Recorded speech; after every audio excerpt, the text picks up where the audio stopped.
ഈ മോഹൻലാലും സത്യൻ അന്തിക്കാടും എപ്പോൾ ഒന്നായുണ്ടോ അന്നുണ്ടായ സിനിമകൾ ലിസ്റ്റ് തന്നെ നമ്മൾ പരിശോധിച്ച് നോക്കുക. എല്ലാം നല്ല സിനിമകളായിരുന്നില്ലേ, ഹിറ്റ് സിനിമകളായിരുന്നില്ലേ? പിന്നെ എന്തിനാണ് ഇവർ വേർപിരിഞ്ഞത്? അതിന് അവർക്കും കാരണങ്ങളില്ല, നമുക്കും കാരണങ്ങളില്ല. ഒരു മാറ്റം, ഫ്രഷ്നെസ്, ഇതൊക്കെ ഇരുകൂട്ടരും ആഗ്രഹിക്കും.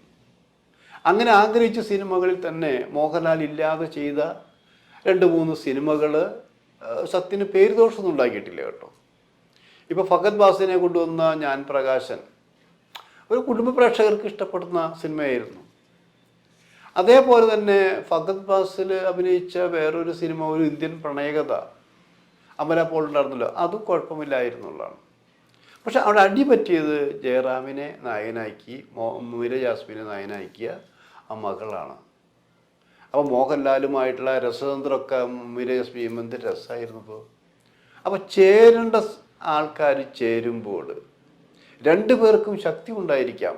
ആ ശക്തികൾ 2 പേരും ഒരുമിച്ച് ചേരുമ്പോഴാണ് പൂർവാദ്യം ശക്തിയോടെ എന്ന് പറഞ്ഞ പോലെ ഇവിടെയും ഞങ്ങളതാ ഉപയോഗിക്കും. പൂർവാദ്യം ശക്തിയോടെ മോഹൻലാലും സത്യൻ അന്തിക്കാടും ഹൃദയപൂർവ്വം എന്ന ടൈറ്റിൽ തന്നെ ഒരുമിച്ചിരിക്കുകയാണത്.